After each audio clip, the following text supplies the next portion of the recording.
మంచల పట్టణం అభివృద్ధిని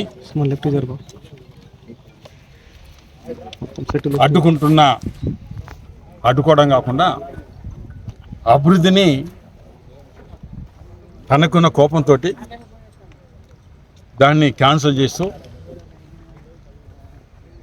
అంత పెద్దగా అవసరం లేని దానికి డబ్బులు మరి డైవర్ట్ చేస్తున్న ఎమ్మెల్యే తీరును నేను వ్యతిరేకిస్తున్నా. మంచిర్యాల జిల్లా, ఆసిఫాబాద్ జిల్లా, పెద్దపల్లి జిల్లాకు సంబంధించిన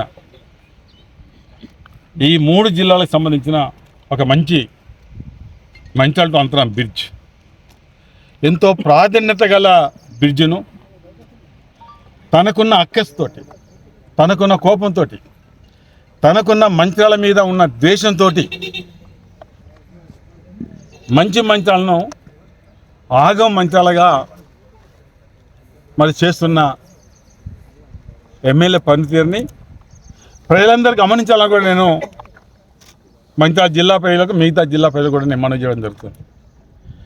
ఆనాడు ప్రజల కోరిక మేరకు మంచిర్యాల టు అంతర్గాం బ్రిడ్జి, పెద్దపల్లి ఆ ప్రాంతం పోయే వాళ్ళకు 18 కిలోమీటర్లు తగ్గుతుందని ఆనాటి గౌరవ ముఖ్యమంత్రి గారు ప్రజా సమక్షంలో 1-2 దఫాలు మాట్లాడి మంజూరు చేసి టెండర్ అయ్యి అగ్రిమెంట్ అయ్యి అక్కడ సైట్ ఆఫీసులో పెట్టుకొని పని మొదలుపెట్టిన తర్వాత 2003లో ఎన్నికలైన సందర్భంలో ఆ ఎన్నికల్లో మేము ఓడిపోవడం, ప్రభుత్వం పోవడం, ఆయనకు ఎమ్మెల్యే గారి అదృష్టం కలిసేసింది.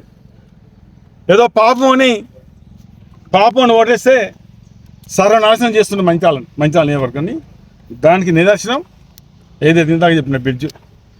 ఆ బ్రిడ్జ్ 164 కోట్లు, 35 కోట్లతోటి నేను ఐబీ నుంచి శ్రీనివాస్ గార్డెన్ వరకు రోడ్ వైడనింగ్ అంటే 12 మీటర్లు అంటే 39 ఫీట్ల రోడ్డును అక్కడ ఆనాడు మంజూరు చేయడం, అవి 2 క్యాన్సిల్ చేసి ఇప్పుడు ఇక్కడ బ్రిడ్జు రంగపేటకు వాస్తవంగా బ్రిడ్జ్ నేను 2వ ఎమ్మెల్యేగా ఉన్నప్పుడు ఆనాడు వైఎస్ రాజశేఖర రెడ్డి తోటి లో లెవెల్ బ్రిడ్జ్ ఆనాడు ఫౌండేషన్ కంప్లీట్ చేయడం జరిగింది.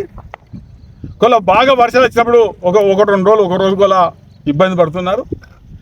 మొన్న భారీ వర్షాలకు లాస్ట్ చివరికి కొంత డ్యామేజ్ అయింది. దాన్ని రిపేర్ చేయడమా అప్పుడప్పుడు రిపేర్ చేసినాం. నేను ఎమ్మెల్యేగా ఉన్నప్పుడే 13.5 కోట్ల రూపాయలు ఈ బ్రిడ్జికి మంజూరు చేయడం జరిగింది. ఈ బ్రిడ్జి మంజూరైన తర్వాత 24/3/10వ తారీఖు నాడు ఈ బ్రిడ్జికు 13.5 కోట్ల రూపాయలతోటి ఎమ్మెల్యే ఫౌండేషన్ అక్కడ శ్రీశ్రీ నగర్లో వేయడం జరిగింది. ఇక్కడ ఆనాడు ఒకే కాడ 3 శిలాపలకం, ఇదొక శిలాపలకం. నేను ఇవాళ డిమాండ్ చేస్తున్నా, దాదాపు 27 నెలల కింద నువ్వు దీనికి వేసినప్పుడు 2 వర్షకాలు పోయి ఇక్కడ ఈ ప్రాంత రంగపేట ఈ ప్రాంత ఇబ్బంది పడుతున్నప్పుడు ఈ బ్రిడ్జ్ నువ్వు ఎందుకు మొదలు పెట్టలేదు అనేది నేను ఇవాళ డిమాండ్ చేస్తున్నాను. ఆనాడు లో లెవెల్ బ్రిడ్జు హై లెవెల్ ఇంకో 1-2 మీటర్లు ఎత్తు పెంచితే చిన్న వర్షమైనా పెద్ద వర్షమైనా ఇబ్బంది లేకుంటుంటుంది. అది వాస్తవంగా ఆనాడు మేము అదే ఆ పద్ధతిలో పెట్టాం. కొల హైట్ లేపే పద్ధతిలో నువ్వు చేయలేకపోయావు. నీకు దురాలోచనతోటి నీకు దురాలోచనతోటి అది క్యాన్సిల్ చేసి ఒకసారి అర్థం చేసుకోండి. అది క్యాన్సిల్ చేసి లక్ష్మీ టాకీస్ నుండి రంగపేట మీదుగా అటు పాత మంచాల వరకు ఇటు క్వారీ రోడ్ వరకు 6 వరుసల రోడ్ అట. వినండి అయ్యా మంచాల ప్రజలారా, 6 వరుసల రోడ్ అట. బ్రిడ్జికి వ్యతిరేకంగా బ్రిడ్జ్ 100% కట్టవచ్చింది. అటు ఇటు బ్రహ్మాండంగా అక్కడ సిమెంట్ రోడ్ ఉంది, ఇక్కడ రంగపేట దాకా బ్రహ్మాండంగా సిమెంట్ రోడ్. 20 మీటర్ల రోడ్డు పాత మంచాల నుంచి అక్కడ దాకా పోయేది. అంటే 6 వరుసలు అంటే ఆలోచన ఆయన ఏ రకం పోతుంది చెప్పండి. మేము పెట్టిన శ్రీనివాస్ గార్డెన్ ఐవి నుంచి శ్రీనివాస్ గార్డెన్ పెడితే మేము 12 మీటర్ పెడితే 1 మీటర్ తగ్గించాడు. అంటే రోజు వేలాది వెహికల్ పోయేదానికేమో తగ్గించి ఇక్కడికి ఎన్ని వెహికల్ వస్తే నేను చెప్పే అవసరం లేదు. మంచిగా ప్రజలు తెలుసు, రంగపేట ప్రజలు తెలుసు, రంగపేట అట్టలు కానీ రంగపేట జనానికి కానీ ఎవరైనా రంగపేట వచ్చిపోయేటది ఉపయోగపడుతుంది. నో డౌట్, చాలా అవసరం ఇది. అంటే దానికి తక్కువ చేసి ఇది 6 వరుసలట. నిన్న మనం చూసాం, ఏది జగిత్యాల, కొరుట్ల, మంచిర్యాల. నిన్ననే కేంద్ర ప్రభుత్వం అంతమంది ప్రతిపాదన నిన్నే కేంద్రం ఆమోదం తెలిపింది. కేంద్ర మంత్రివర్గం 4 వరుసల రోడ్ అది బైపాస్ రోడ్ మనకు ఏదైతే రాయపట్నం నుంచి మోదల నుంచి లక్ష్మీపేట నుంచి గొల్లపేట, సూరారం నుంచి ములకాల నుంచి అప్ టు ఇక్కడ బొక్కలోట గుడికాడికి పోతుంది. అది 4 వరుసల రోడ్. అంటే 100 టైర్ల లారీలు పోయేదేమో 4 వరుసలు, 2 టైర్లు 3 టైర్లు అట్లా 4 టైర్లు ఉండడానికేమో 6 వరుసలు. ఉద్దేశం ఏంటిది? కక్ష సాధింపు అవునా కదా చెప్పండి. ఇలా ఇది కక్ష సాధింపు అవునా కదా? దీనికేమో కొత్త ఇది పెట్టావు. ఉద్దేశం ఏంటి? ఆయన అంటాడు మంచితోటి వాళ్ళు పోతే నేను ఇక్కడ భూమి కొన్నా ఇల్లు కట్టుకుంటున్నా, ఆయన ఇల్లు అక్కన్నారు కదా లక్ష్మీ టైర్స్ కదా. ఆ నుంచి ఇక్కడ దాకా 6 వరుసలు. ఎందుకంటే ఆయన పెద్ద మనిషి కదా, గొప్ప మనిషి కదా. 6 వరుసల రోడ్డు, ఆ ఇంటి కాంచి ఈ ఇంటికి 6 వరుసల రోడ్డు. అదే రంగపేటలో తాను తన బినామీ ఏదైతే గంజా బ్యాచ్ యజమాని ఇద్దరు కలిసి ఇక్కడ రంగపేటలో 24 ఎకరాల భూమి 40 కోట్ల పైబడి భూమికి బ్యాన్ పెట్టాడు. ఎవరయ్యా? ప్రేమ్ సాగర్ అండ్ బ్యాచ్ 24 ఎకరాలు. కాస్త వాళ్ళ ఏదో కాస్త డిస్ప్యూట్ ఉంటే దాన్ని టేకప్ చేసి 40 కోట్ల పైబడి నువ్వు బ్యాన్ పెట్టావు. ఈ డబ్బులను ఎక్కడ వచ్చినాయి జనం? నేను ప్రజలను అడుగుతున్నా దయచేసి. 40 కోట్ల భూమి నువ్వు కొన్నావంటే ఎన్నికల ముందు నువ్వు అప్పులు అన్నావు, బ్యాంకుల అప్పులు. 40 కోట్ల భూమి కొన్నావంటే నువ్వు బినామీ ఎన్ని 100 కోట్లు సంపాదించడం అనేది ఇలా నేను ప్రజలకు తెలియపరుస్తున్నా. తాను భూమి కొన్నాడు, కొన్నదేదో బయట పడుతుంది, కొన్నది బయట పడుతుంది. ఇక్కడ విలాసవంతమైన భవనం కట్టుకుంటాడట. అంటే నాది కూడా భూమి పోతుంది. అంటే ఆ ఇంటి కాంచి ఈ ఇంటి కాడ అంటే రాజులు మహారాజులు ఉంటారు కదా, రాజులు మహారాజులు నేరుగా బాగా 1-2 ఉండాలి. పెద్ద రోడ్డు, ఇక్కడ బ్రిడ్జిలు, పెద్ద వెడల్పు. ఇదా అండి? పాపను ఓటేశారు. వేరే రకంగా వేయలేదు. నీకు పాపను ఓటేస్తే సర్వనాశనం చేస్తున్నావు. ఇవాళ నువ్వు అనుకుంటున్నావు, మొన్న ఒక కాడ చెప్పావు, మళ్ళీ నేనే ఎమ్మెల్యే అన్నావు. అది పగటి కాలంలో మహారాజులు అసలు చూసిన మొన్న జరిగిన ఎన్నికలు మంచి మనుషులు అడ్రస్ కొట్టుకోబోతున్నారు. ముఖ్యమంత్రులు చేసిన ఓడిపోతున్నారు. నీదో లెక్క నాకు చెప్పండి. నీకు వెళ్తా అంటే మేము ఎప్పుడు చెప్పుకోలేదు. నీ పనితీరు బట్టి ఇంకా నీకు ఓట్లేస్తారా? మీ పనితీరు బట్టి కాంగ్రెస్ పార్టీకి ఓటేస్తారా? ఇది కనబడతలేదా? వీళ్ళందరూ భూములు పాపం ఇంత పెద్దగా రోడ్డు చేసిన తర్వాత దాదాపు 11 పిల్లలను పెట్టింది. ఈ పక్క క్లోజ్ చేస్తాడు. వీళ్ళందరూ ఎడిపోవాలండి. ఇది అక్కడ డౌన్ అవుతుంది, అక్కడ రంగపేట అడుగు. వీళ్ళందరూ ఎక్కడ పోవాలి? ఎంత నష్టం చెప్పండి. దీనికి బైపాస్ మళ్ళీ చేయాలంటే వీళ్ళ భూములు ఇవ్వాలంట. పట్ట భూములు ఇస్తారా అండి? పట్ట భూములు ఇవ్వాలి. 15-20 గజం ఉంది ఇక్కడ. నీకేమైతుంది? పుక్కడికి డబ్బులు వస్తున్నాయి. సెటిల్మెంట్ చేసి 100 కోట్లు సంపాదించినావు. నీకేం ఫరకపడదు. కానీ కష్టించి పనిచేసి చెమటొచ్చి సంపాదించిన భూముల్ని ఈ భూములు ఇవ్వాలంటే ఎంతవరకు కరెక్ట్ చెప్పండి. ఎమ్మెల్యే గారు సమాధానం చెప్పాలి. ఎవరో నీ భజనపాలతోటి స్టేట్మెంట్ మన ప్రెస్ మీట్ పెట్టడం కాదు. 6 వరుసలు దేనికోసమని నేను డిమాండ్ చేస్తున్నా. ఇలా తక్షణం ఇలా ప్రభుత్వం కూడా ఆలోచించాలి. ఇలా ప్రేమ సార్ చెప్పినట్టు ప్రభుత్వం వింటే ప్రభుత్వం కూడా కాంగ్రెస్ పార్టీ కూడా రేపు పాతాళ లోకం దొక్కుతారు. ఇలా తెలంగాణ గడ్డ మీద పుట్టిన బిడ్డలు ఇలా మంచాల ప్రజలు గడ్డ మీద దొక్కుతారు. ఇలా పాతాళ లోకం దొక్కుతారు. ఇంకా మీరు చేసే పనులు 6 వరుసలు ఏంటిదండి? చూస్తే నవ్వుతారు. బ్రిడ్జ్ వెడల్పు అది కాదా? దానికి దీనికి ఏమైనా పొంతనున్నా చెప్పండి. ఆ బ్రిడ్జి కాంచి ఇక్కడ పెట్టిన పొంతను ఉన్నదా? ఆల్రెడీ మేము కంప్లీట్ మేమే చేసినాం కదా. రోడ్లు సిమెంట్ రోడ్లు లేకుండా చెప్పండి. పాత మంచి నుంచి కోరడానికి సిమెంట్ రోడ్ లేదా?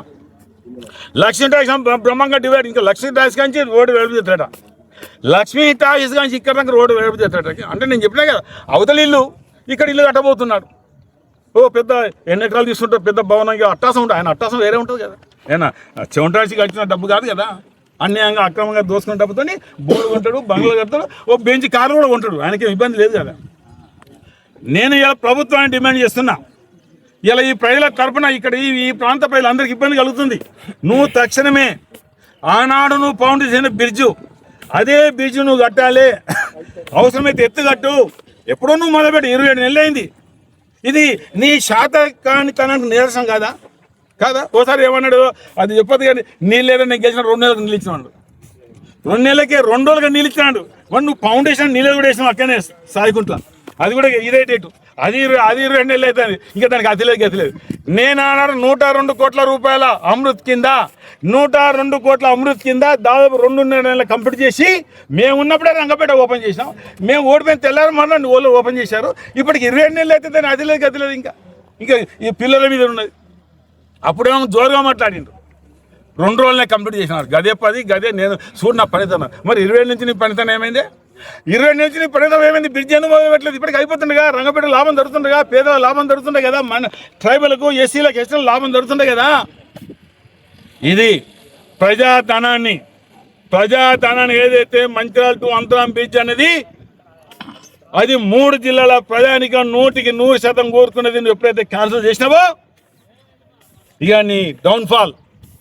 ఏదో మొన్న ఎన్నికల్లో బెదిరించో అది చేసో బెదిరించి తర్వాత ఈ ట్రాక్టర్లు పెట్టి చేసి పెట్టి కూల కొడుతుంటే ఓట్లేసి అదే గొప్పతనం అనుకోకు. నువ్వు అది గొప్పతనం అనుకోకు. రేపు ఇస్తారు 28లో ప్రజలు తీర్పిస్తారు. ఇదే చెప్పు. నువ్వు 6 వరుసలు ఖచ్చితంగా చేసినా చెప్పు. మరి ఈ రోడ్డు కొత్తగా ఇచ్చిన రోడ్డు 4 వరుసలు ఎందుకయ్యా? శ్రీనివాస గార్డెన్ ఐపీ నుంచి శ్రీనివాస గార్డెన్ 1000 బండ్లు పోతే దానికి ఎందుకు తక్కువ చేసినావు? అడుగుతున్నా, డిమాండ్ చేస్తున్నా. ఎందుకు తక్కువ చేసినావు? 35 కోట్లు పెడితే ఇప్పుడు రోడ్ ఎంత చేసింది తెలుసా? 6-7 కోట్లనయ్యా. నేను 35 కోట్లు పెట్టినా 6-7 కోట్ల రోడ్డు, ఇంకా 6-7 కోట్ల బిజినెస్. అంటే 35 కోట్ల నుంచి 10-12 చేసి ఇంకా 23 కోట్లు బంద్ పెట్టి తక్కువ ఇది చేసిండు. అంటే అది అవసరం లేదు. అది దివాకరావు చేసిండు, దానికి పేరు రావు. ఇది ఆయన మార్క్. ఇది ఆయన మార్క్. ఆయనకు మార్క్ ఉండాలట. చాలా గొప్ప మనిషి, నాకు మార్క్ ఉండాలి. నేను 108 చేస్తాడట. ఎందుకయ్యా 108? ఎందుకు? ఎన్ని బండ్లు పోతులో ఇలా మంచిగా సర్వనాశనం చేసినాం. లక్ష్మీపేట సర్వనాశనం చేసినాం. నేను అందరు దుమ్మెత్తి పోతున్నారు. ఎంతమంది ఎన్ని తింటా నీకు తెలియదు. నువ్వు గొప్ప అనుకో, నువ్వు వింటుంటాను. నేను నీ ముందర వాళ్ళని చెప్పు. ఇక అనకముందే నువ్వు కేసులు పెట్టబడుతుంది. అనముందే కేసులు పెట్టబడితే, జైల్లో పెట్టబడితే, అవసరమైతే గ్యాంగ్ తోటి నువ్వు కొట్టేయబడుతుంది. ఇక నీకు వాళ్ళు మాట్లాడతారా? ఎప్పుడు మాట్లాడతారు? ప్రజల ఓటు అనేది దాని ముందర ఎవ్వరు కూడా ఏం చేయలేరు. ప్రజాస్వామ్యాన్ని ఎవరు ఆపలేరు. నువ్వు ఎన్ని వేల కోట్లు ఖర్చు పెట్టినా, ఎన్ని వందల కోట్లు పెట్టినా ప్రజలు తీర్పిస్తారు. చివరిగా ఈ ప్రాంతం వాళ్ళకి ఇబ్బంది కలుగుతుంది. నువ్వు బ్రిడ్జి కట్టుడు, పాత పద్ధతి కట్టాలి, కొత్త పద్ధతి కట్టే అవసరం లేదు. ఎత్తు పెట్టండి. ఆనాడు 13.5 కోట్లు అవసరం, ఇంకో 4-5 కోట్లు అయితే ఖర్చు పెట్టండి. ఈ భూములు ఎవరి భూములు నష్టపోద్దు. బైపాస్ అనకుండా అక్కడ బ్రిడ్జి స్టార్ట్ అయితే జస్ట్ ఇక్కడనే డౌన్ కావాలి, అంతే. ఇక్కడనే డౌన్ కావాలి, అందూరం పోవద్దు. రంగపేట డౌన్ అయితే వీళ్ళందరికీ మళ్ళీ అందరూ తిరిగి రావాలి. అది తప్పు. మరొకసారి చెప్తున్నా, ఇది మార్చుకో. బేసేజాలు అవసరం లేదు. ఎమ్మెల్యేగా బేసేజాలు అవసరం లేదు. బేసేజాలు వేయని వాళ్ళు నేనన్న వాళ్ళు ఎవరు కూడా పాతాలో కానీ వేయరు. ఎవరు కూడా మళ్ళీ గెలలేదు. నేను అహంకారం, నేను చెప్పింది వేదం, నేను చెప్పిన కుందడికి 3 కాళ్ళంటే ప్రజలు తీర్పిస్తారు. అయినా ప్రజల తీర్పు 20 చూద్దాం. కానీ ఇది ప్రజలకు నష్టం జరుగుతుంది. ఈ ప్రాంత ప్రజలు భూములు పోతున్నాయి. ఈ ప్రాంత ప్రజలు కొనుక్కున్న ప్లాట్లు పోతున్నాయి. వాళ్ళందరినీ వాళ్ళ కంట నీరు ఏమైతే నేను చెప్పే అవసరం లేదు నా నోటి నుంచి. వాళ్ళ కంట నీరు మనకు మంచి జరుగుతుందా? మేము కూడా 20 ఏళ్ళు రాజకీయం చేశాం, ప్రజాపతిగా ఉన్నాం. మా వల్ల ఎవరు కంట నీరు పెట్టుకోలేదు. నీ వల్ల నువ్వు గెలిచినప్పటి నుంచి అందరు కంట నీరు పెట్టుకుంటున్నావు. నువ్వు గెలిచినప్పటి నుంచి ప్రజలు కంట నీరు పెట్టుకుంటున్నారు. ఆ కంట నీరే అది భగవంతుడు చూస్తాడు, నేను చెప్పాను, నా నోటు నుంచి చెప్పాను. అందుకే మరొకసారి డిమాండ్ చేస్తున్నా, తక్షణమే ఇది ఆఫ్ చేసి ఈ ప్రాంతం ఇబ్బంది కాకుండా ఇక్కడనే బ్రిడ్జ్ డౌన్ కావాలంతే. జస్ట్ 1-2 మీటర్స్ హైట్ పెంచాలి, లో లెవెల్ పెంచండి, అది సరైన మార్గం. ఇది ప్రజల తరపున నా డిమాండ్.